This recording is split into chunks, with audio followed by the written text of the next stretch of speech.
berkah bagi hidupku.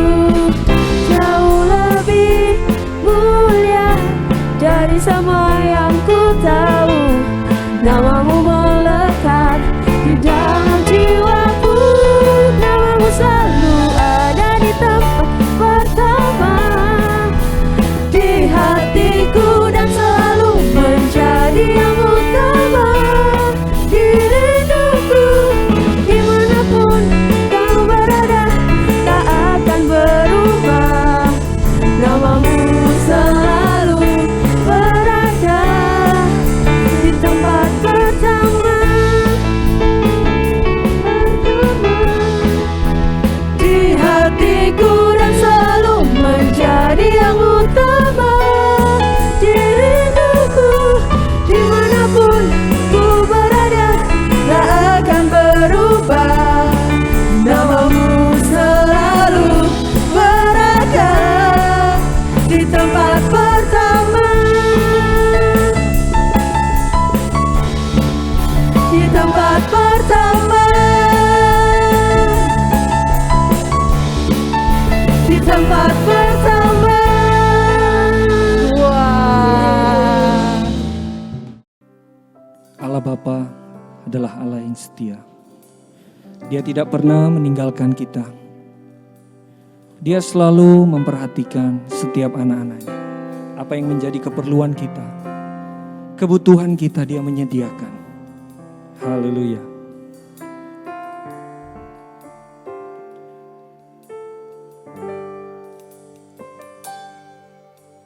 Bapa, Kau setia, Bapa Kau mulia.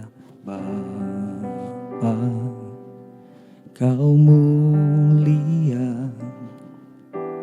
Tenanglah jiwaku, aman bersamamu. Bersama-sama.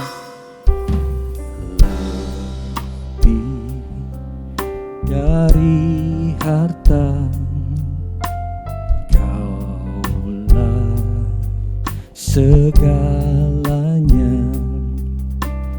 Tenanglah jiwaku dalam hadirat-Mu.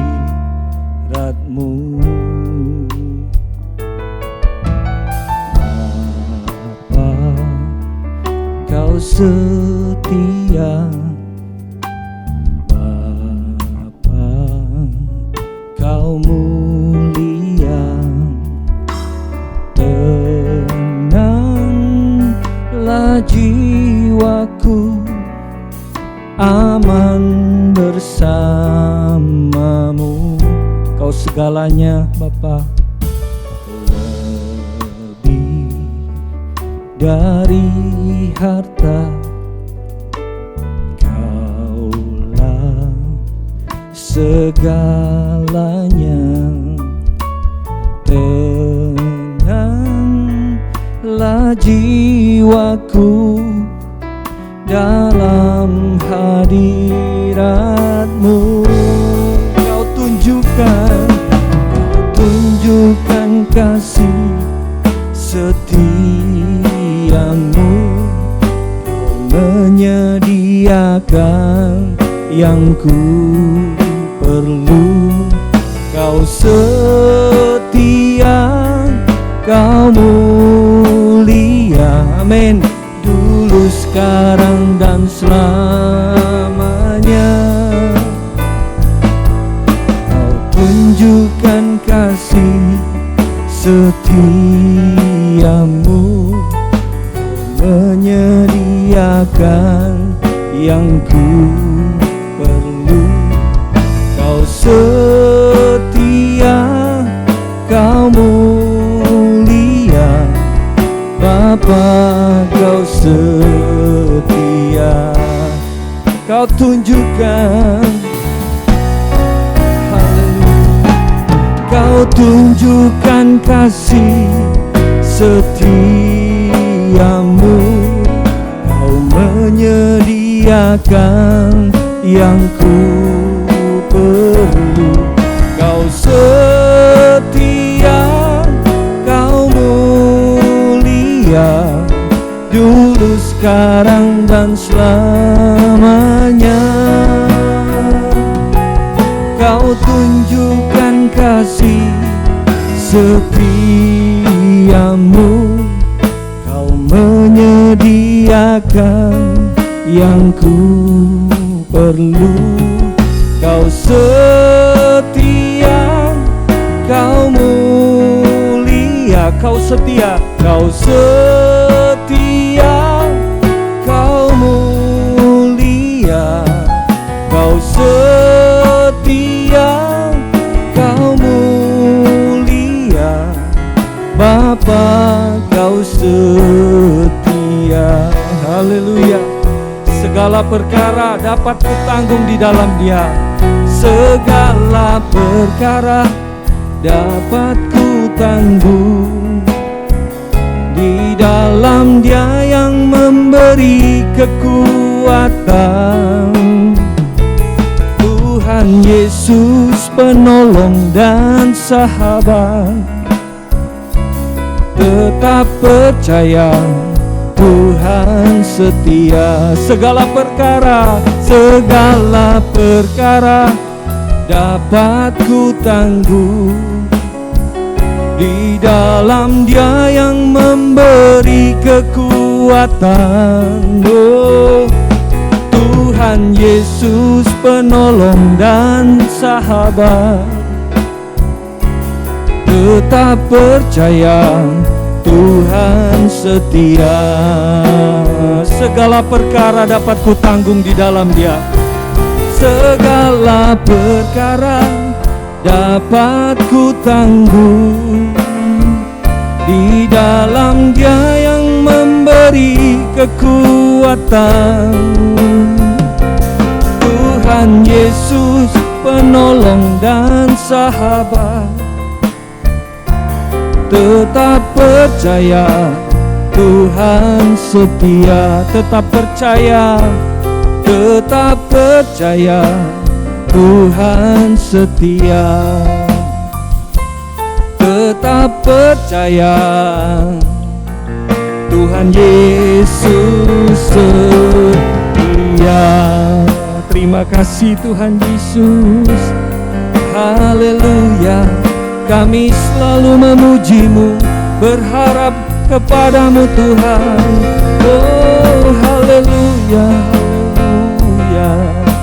Terima kasih Tuhan. Kekuatan dari Engkau memampukan kami melewati saat-saat ini Tuhan. Haleluya. Amin.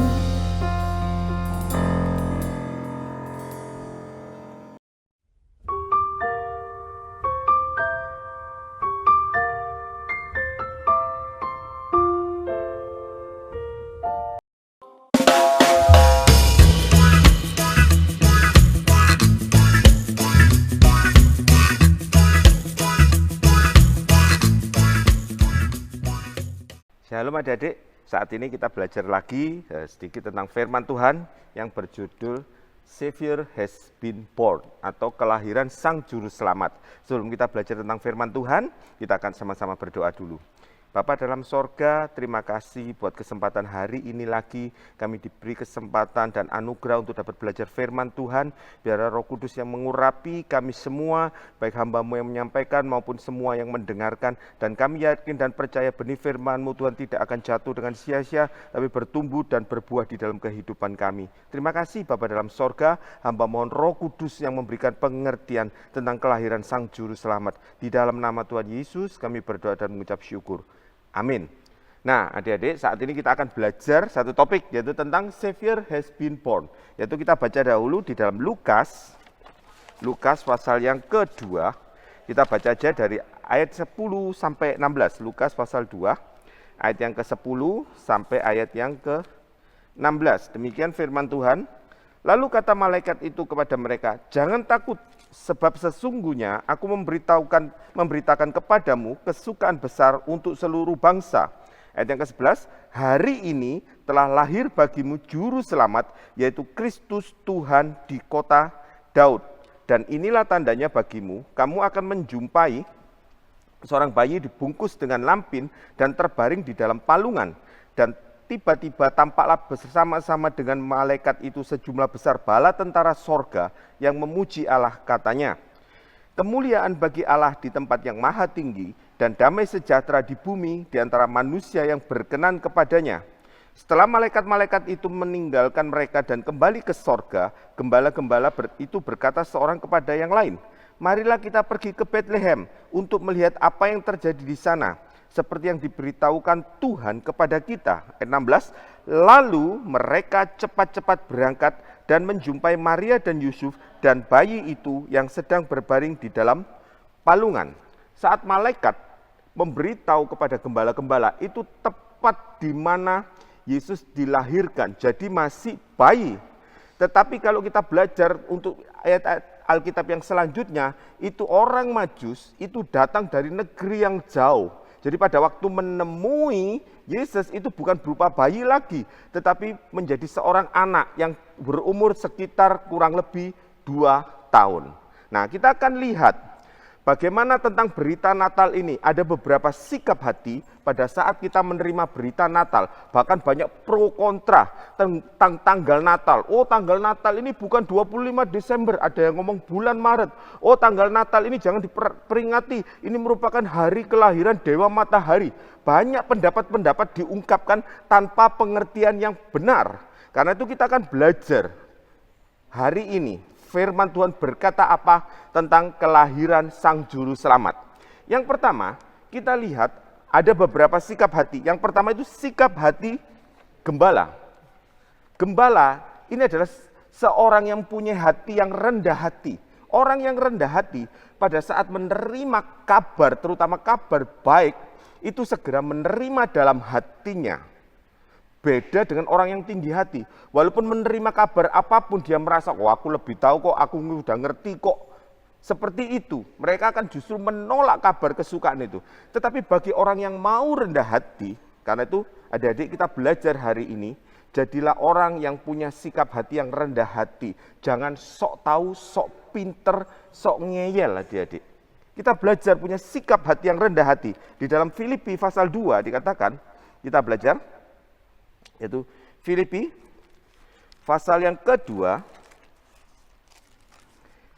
ayat yang ketiga. Filipi pasal 2 ayat yang ketiga dikatakan apa? Dengan tidak mencari kepentingan sendiri atau puji-pujian yang sia-sia, sebaliknya hendaklah dengan rendah hati yang seorang menganggap yang lain lebih utama daripada dirinya sendiri. Bagi orang yang rendah hati, apalagi mendengarkan orang yang menyampaikan kabar, misalnya kalau adik-adik belajar firman Tuhan di sekolah minggu, pada waktu mendengarkan guru-guru sekolah minggu, punyalah hati yang rendah hati, menganggap bahwa guru-guru itu lebih mengerti dari kita, teman-teman kita lebih, sehingga kita apa? Pada waktu menerima firman Tuhan, itu mau menerima, karena menganggap yang lain lebih penting. Orang lain lebih penting, orang lain lebih mengerti. Jangan adik-adik punya sikap hati, oh aku ngerti cerita ini kok, akhirnya ngomong sendiri pada saat guru sekolah minggu menyampaikan, walaupun cerita Natal itu kita dengarkan sudah berulang-ulang. Tapi belajar, karena setiap berita Natal itu disampaikan, ada makna Natal tersembunyi yang Tuhan ingin ceritakan kepada adik-adik. Kalau tidak ada sesuatu, Tuhan tidak akan memberikan adik-adik kesempatan untuk mendengar firman Tuhan.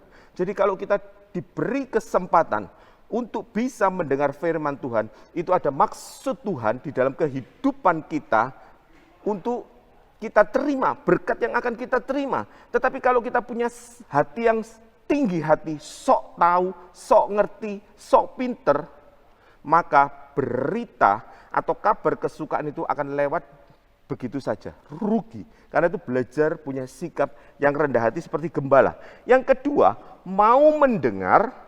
Firman Tuhan katakan apa? Cepat mendengar, lambat untuk berkata-kata. Jadi dari kecil belajar adik-adik. Cepat mendengar, tapi jangan cepat-cepat komentar. Belajar dari kecil. Karena sikap seorang, kalau dari kecil suka komentar, sampai besar pun kalian akan menjadi seorang komentator. Sedikit-sedikit dikomentari, sedikit-sedikit dikomentari, seperti itu. Tetapi belajar seperti gembala, seperti Ibu Maria. Dia mendengar dan menyimpan di dalam hati. Seperti Maria dikatakan Matius pasal 26. Matius, karena itu Tuhan sangat berkenan kepada Ibu Maria, Ibu Yesus. Karena apa? Punya sikap yang mau mendengar dan tidak melupakannya begitu saja. Tapi mau mendengar dan menyimpannya di dalam hati. Jangan seperti orang Jawa bilang, masuk telinga kiri, keluar telinga kanan. Jadi mendengar untuk dilupakan. Jangan seperti itu. Belajar seperti Maria, seperti para gembala. Matius pasal yang ke-26.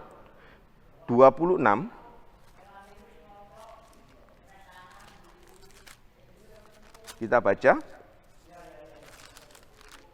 ayat yang ke-22. Matius pasal yang sebentar adik-adik.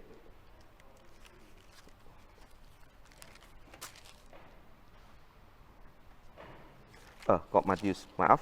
Lukas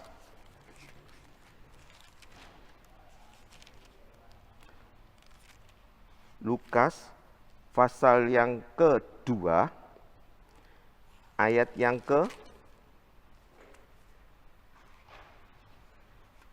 Lukas pasal yang kedua, ayat yang 19, maaf, salah catat. Lukas pasal yang kedua ayat 19 dikatakan apa? Tetapi Maria menyimpan segala perkara itu di dalam hatinya dan merenungkannya. Belajar dari kecil. Kalau mendengar sesuatu, guru-guru mengajar terutama tentang cerita Natal, jangan banyak komentar.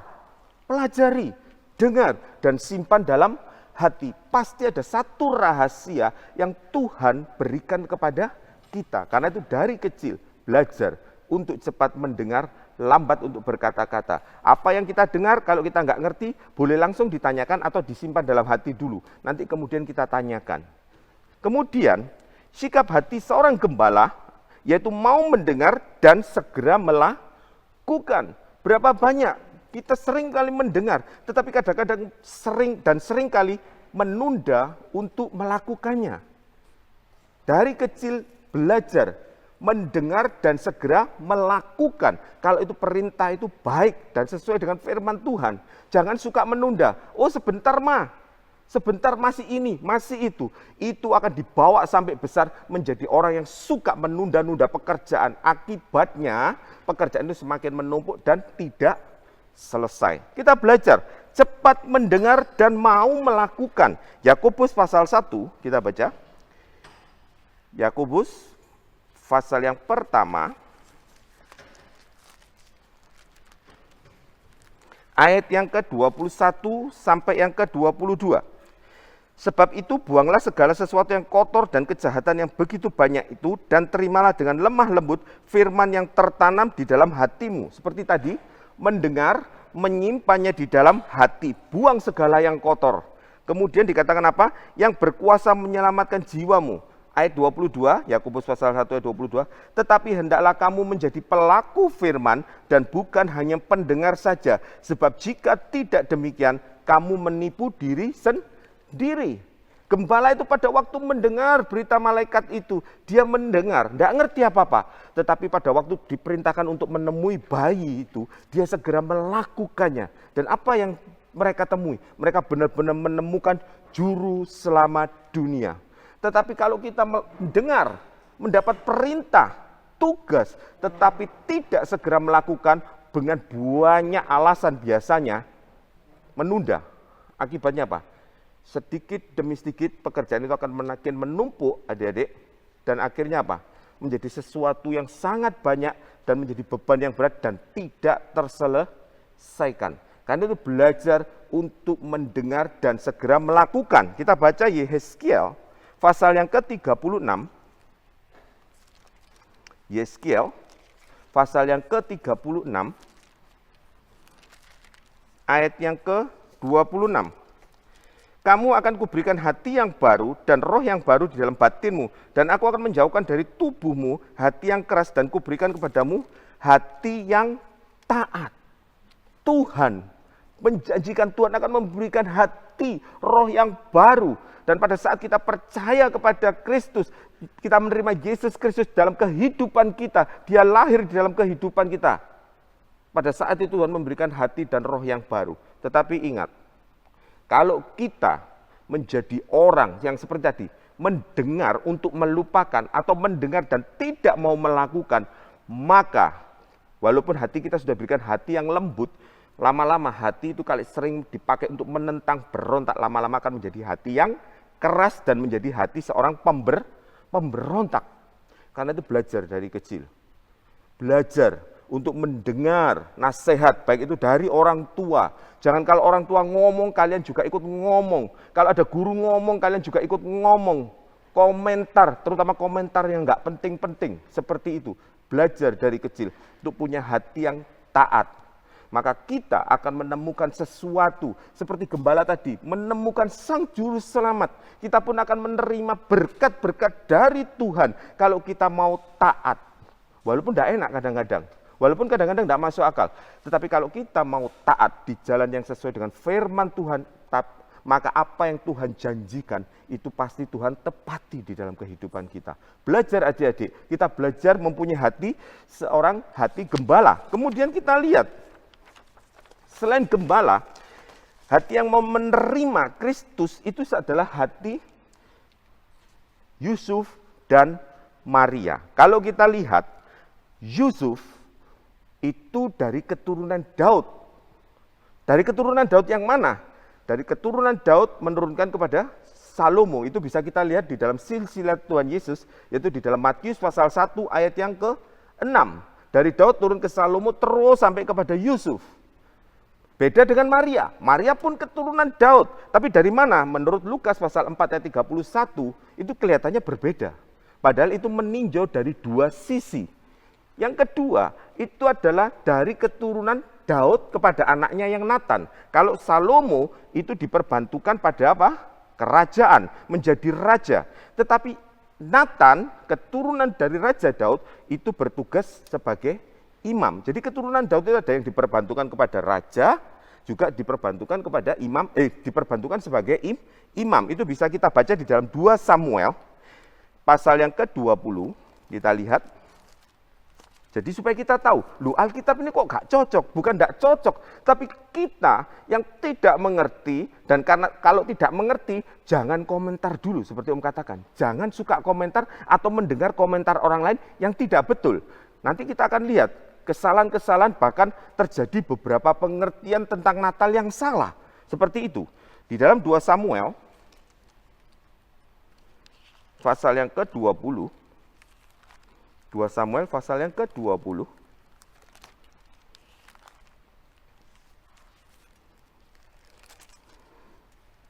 Samuel pasal yang ke-20 ayat yang ke 2 Samuel pasal yang ke-20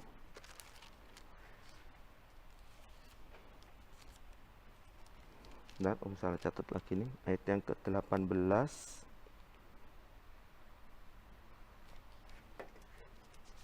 Dan nanti Om carikan ayatnya. Itu jadi Nathan itu merupakan keturunan dari Raja Daud, tetapi diperbantukan sebagai imam, seperti itu. Kalau Salomo itu kita baca di dalam 1 Tawarikh pasal yang ke-29. 1 Tawarikh pasal yang ke-29.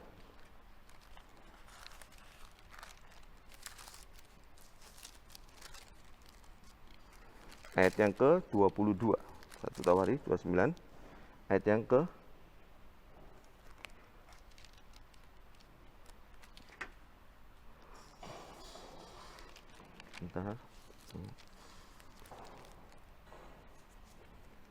Tawarikh pasal 29 ayat 22. Jadi ada 2 keturunan dari Raja Daud, yaitu dari Salomo, itu bergerak di bidang politik, yaitu kerajaan, dan dari Nathan. Nathan itu menjadi imam. Jadi Maria itu turun dari Nathan, silsilahnya Nathan. Sedangkan Yusuf itu turun dari silsilahnya Salomo.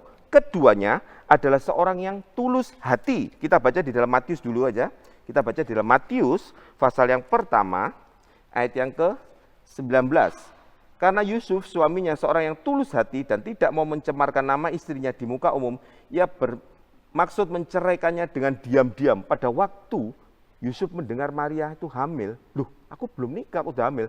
Kalau Yusuf jahat, dia ngomong kepada orang luar, Maria akan dirajam batu sampai mati.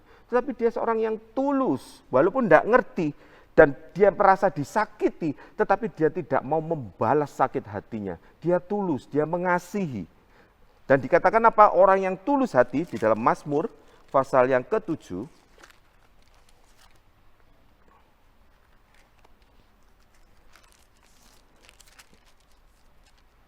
Mazmur pasal yang ke-7 ayat yang ke-10. Biarlah berakhir kejahatan orang fasik, tetapi teguhkanlah orang benar. Engkau yang menguji hati dan batin orang, ya Allah yang adil. Tuhan itu menguji hati dan batin orang. Dia tahu apakah kita tulus di hadapan Tuhan atau tidak. Orang-orang yang dipilih oleh Tuhan adalah orang-orang yang punya hati seorang gembala. Rendah hati, mau mendengar, cepat mendengar dan segera melakukan. Orang-orang seperti Yusuf, yaitu orang yang tulus hatinya. Orang-orang yang rendah hati, Maria itu dikatakan orang yang rendah hati. Dikatakan Lukas pasal yang pertama, kita lihat. Lukas pasal yang pertama, ayat 38. Kata Maria, sesungguhnya aku ini adalah hamba Tuhan. Jadilah padaku menurut perkataanmu itu. Lalu malaikat itu meninggalkan dia. Dia rendah hati. Apa yang dikatakan, apalagi tahu itu dari Tuhan. Dia rendah hati, aku ini cuma hamba. Aku mau melakukannya. Dan dikatakan di dalam ayat yang ke-48, sebab ia telah memperhatikan kerendahan hambanya. Sesungguhnya mulai dari sekarang segala keturunan akan menyebut aku berbahagia. Orang yang rendah hati akan menjadi orang yang berbahagia. Tulus, rendah hati, dan mau taat. Itulah hati Yusuf dan hati Maria. Hati gembala, orang yang cepat mendengar dan segera mau melakukannya. Mereka juga rendah hati. Jadi orang-orang yang dipilih oleh Tuhan adalah orang-orang yang punya kerendahan hati. Tapi beda dengan hatinya Herodes. Kita lihat. Hati Herodes pada waktu orang Farisi dan Herodes mendengar berita Natal, apa yang terjadi? Kita baca di dalam Matius pasal yang kedua. Matius pasal yang kedua ayat 3 sampai yang ke-5. Matius pasal 2 ayat 3 sampai 5. Ketika Raja Herodes mendengar hal itu, terkejutlah ia beserta seluruh Yerusalem. Herodes pada waktu mendengar berita sukacita itu, dia malah terkejut, dia merasa terancam. Loh, kok ada raja yang baru? Seperti itu, dia tidak mau kalah. Dan dikatakan apa? Maka dikumpulkannya semua imam kepala dan ahli Taurat bangsa Yahudi, lalu dimintanya keterangan dari mereka di mana Mesias akan dilahirkan. Ayat yang kelima, mereka berkata kepadanya di Bethlehem di tanah Yudea, karena demikianlah ada tertulis dalam kitab Nabi. Dikatakan Herodes mendengar, dia melakukan segera tanya di mana lahirnya itu. Tetapi apa yang terjadi? Hatinya bukan hati yang rendah hati, bukan mau bertobat, tetapi dia terkejut dan merasa terancam, keras hati. Berapa banyak dari kita, mulai dari kecil, kalau diomongi, apalagi tahu itu salah, tetapi kadang-kadang masih membela diri, menyembunyikan kesalahannya, bahkan berani bohong. Itu adalah hati Herodes. Sudah tahu salah, tahu ada dosa, dinasihati tidak mau bertobat, tetapi malah berdalih banyak alasan seperti itu. Itulah orang yang keras hati. Karena itu firman Tuhan katakan apa? Hati-hati dengan ragi orang Farisi dan ragi Herodes. Ragi Farisi itu terjadi sampai hari ini. Nah, kalau kita lihat sedikit pengertian adik-adik tentang hari kelahiran Kristus. Memang tidak ada tanggal pastinya. Karena memang sengaja tidak dicatat supaya hari itu bukan menjadi suatu jerat untuk memuliakan suatu hari. Tetapi pada saat kita merayakan Natal, itu sudah disepakati oleh bapak-bapak gereja. Itu sebenarnya mulai abad pertama, adik-adik. Mereka sudah mulai merayakan. Memang beda tradisi seperti itu. Gereja timur, terutama gereja ortodoks timur, adik-adik, yang di daerah Mesir, Koptik, dan macam-macam, itu mereka merayakan. Dan diadakan tanggal 25 Desember, seperti itu. Dikatakan tanggal ini kita merayakan kelahiran Kristus. Tetapi namanya Ragi Herodes, dia tidak mau kalah. Walaupun orangnya sudah mati, tetapi rohnya untuk terus berontak melawan Kristus itu terus. Kemudian apa? Kemudian orang-orang Roma mulai mengadakan hari lain. Dimulai dari Arrhenius. Itu dia mengadakan hari kelahiran Dewa Matahari. Dilanjutkan oleh Julian sekitar abad keempat. Kemudian harinya itu hampir dipersiskan tanggal Natal. Sehingga untuk apa? Supaya dia tidak kalah dengan orang Kristen yang merayakan kelahiran Kristus. Dia menganggap dirinya itu hebat, tidak mau kalah. Itu Ragi Herodes, sombong. Tidak mau ada raja lain. Ini loh aku yang paling hebat. Jadi kalau dari kecil, adik-adik punya sifat sombong, tidak mau kalah, tidak kenaan, dinasihati, tidak bisa, hati-hati. Itulah Ragi Herodes, rohnya Herodes, roh berontak. Sampai sekarang, dikatakan tanggal 25 itu, terutama oleh Julian. Julian itu kalau adik-adik tahu dalam sejarah, kita belajar sedikit tentang sejarah adik-adik.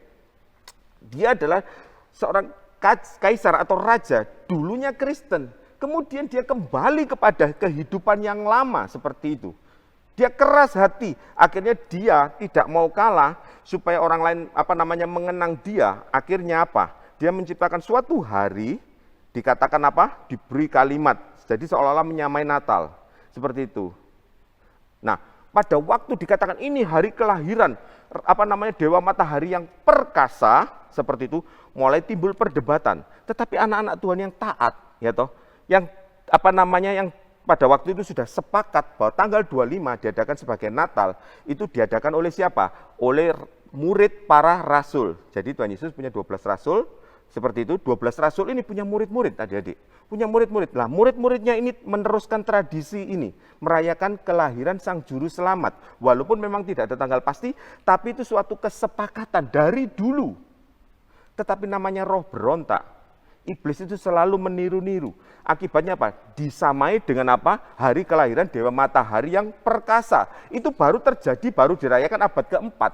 Sedangkan murid para rasul, adik-adik, itu sudah merayakan dari abad pertama kedua. Seperti itu. Nah, sekarang orang-orang Kristen yang ibaratnya dalam tanda kutip sok tahu, adik-adik. Dia ngomong jangan merayakan Natal tanggal 25 Desember itu hari hari kelahirannya Dewa Matahari. Tanpa belajar dulu, tanpa diselidiki, mungkin itu mendengar dari kata orang atau cuma sekedar lihat Google mengeluarkan statement. Akibatnya apa? Perayaan Natal ini jadi seolah-olah tidak ada artinya. Wih sembarang, pokoknya Natal yang penting Kristus lahir dalam hati kita. Betul, betul. Tetapi apa yang sudah disepakati, adik-adik, belajar dari kecil. Apa yang sudah disepakati dan itu tidak menyimpang dari firman Tuhan, kita belajar untuk melaksanakan. Tanggal 25 Desember, selalu merayakannya. Kenapa? Itu bukan karena ini hari yang sesuatu yang khusus atau bagaimana. Tidak.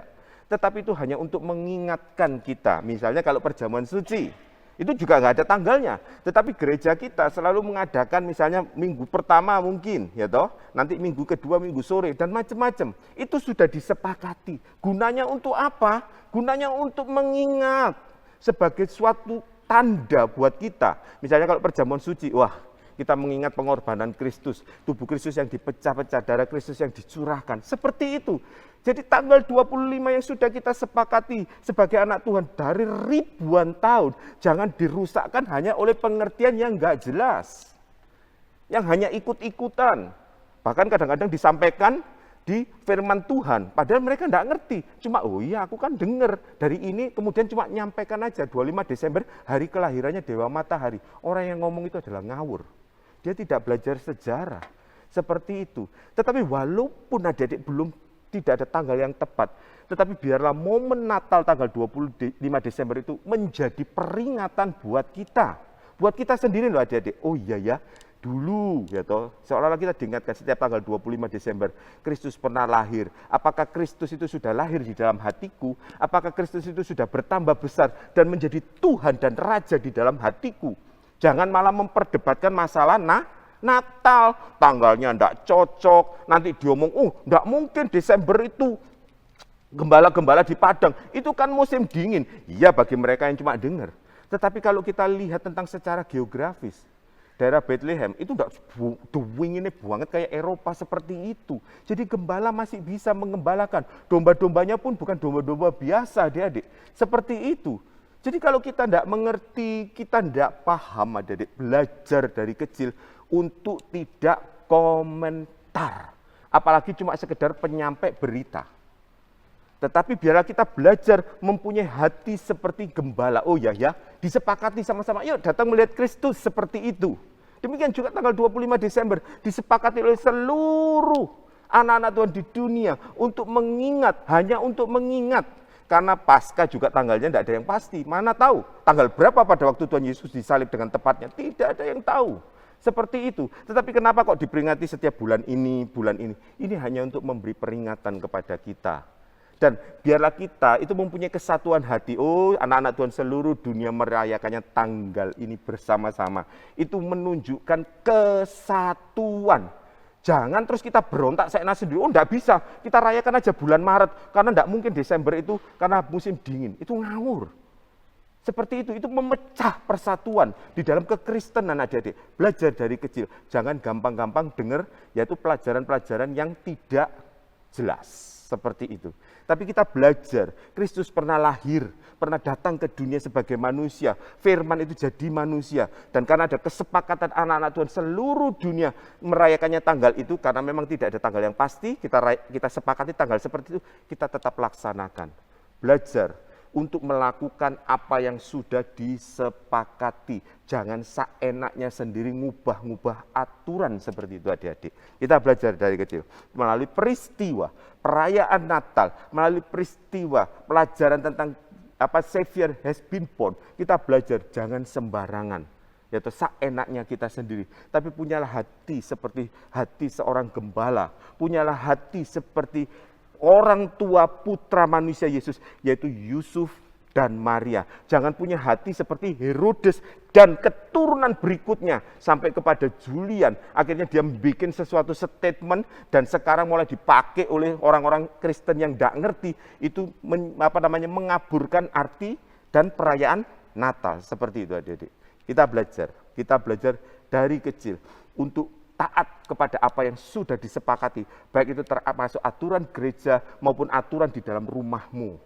Kalau kita belajar taat, sampai besar pun kita akan menjadi orang yang terus belajar untuk mau taat. Seperti itu. Nah, kita lanjutkan. Arti kelahiran juru selamat. Kelahiran juru selamat, kita tahu itu merupakan kabar kesukaan. Kabar kesukaan, kita baca di dalam Ibrani pasal yang kedua. Ibrani pasal yang kedua, ayat yang ke-14 sampai ayat yang ke-15. Dikatakan, karena anak-anak itu adalah anak-anak dari darah dan daging, maka ia juga menjadi sama dengan mereka dan mendapat bagian dalam keadaan mereka, supaya oleh kematiannya ia memusnahkan dia, yaitu iblis yang berkuasa atas maut, dan supaya dengan jalan demikian ia membebaskan mereka yang seumur hidupnya berada dalam perhambaan oleh karena takutnya kepada maut. Arti kelahiran putra manusia Yesus artinya berita kesukaan. Kita dibebaskan dari hukuman maut adik-adik. Itu merupakan suatu kabar kesukaan.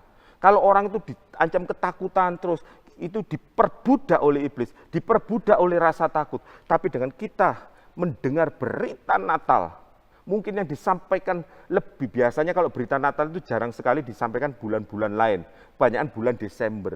Karena itu kita pakai momen Natal ini. Jangan dikaburkan nanti bulan ini. Jangan meributkan hari dan tanggal dan bulan adik-adik. Tapi apa yang sudah disepakati kita taati. Dan kita kembali diingatkan setiap Desember. Iya, Kristus sudah lahir. Dia membebaskan kita dari maut. Itu merupakan kabar pembebasan, adik-adik. Kabar pembebasan apa? Kita baca di dalam Roma pasal yang ke-6.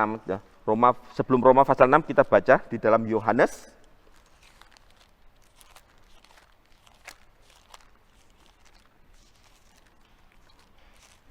Yohanes pasal yang ke-8. Yohanes pasal yang ke-8, saya catat juga adik-adik ini. Yohanes pasal yang ke-8 ayat 36 dikatakan apa? Jadi apabila anak itu memerdekakan kamu, kamu pun benar-benar merdeka. Dilanjutkan dengan Roma pasal 6. Roma pasal yang ke-6 ayat yang ke-11 sampai yang ke-12. Roma pasal 6 ayat 11 sampai 12 dikatakan apa? Demikianlah hendaknya kamu memandangnya bahwa kamu telah mati bagi dosa, tetapi kamu hidup bagi Allah dalam Kristus Yesus. Sebab itu hendaklah dosa jangan berkuasa lagi di dalam tubuhmu yang fana, supaya kamu jangan lagi menuruti kemauannya.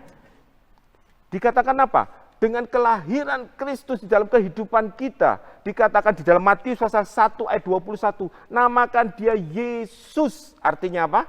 Pelepas dosa. Jadi kalau adik-adik masih merasa terikat dengan ini dan itu, artinya apa? Ada dua. Adik-adik, satu, tidak percaya dengan kelahiran Kristus di dalam kehidupan kita. Pengorbanan Kristus di atas kayu salib. Yang kedua, memang kita tidak mau untuk dimerdekakan, tetapi kita selalu mau menghambakan diri kepada dosa, menuruti daging terus. Wah, aku terikat ini, terikat HP dan macam-macam. Bukan terikat, tapi karena kita yang tidak mau. Kalau tidak melihat yang hal-hal yang kotor, tidak enak. Seperti itu. Nah, kalau kita mau, tidak melihat kan jadinya tidak enak semua daging ini. Nah, itu yang dikatakan terikat. Bukan.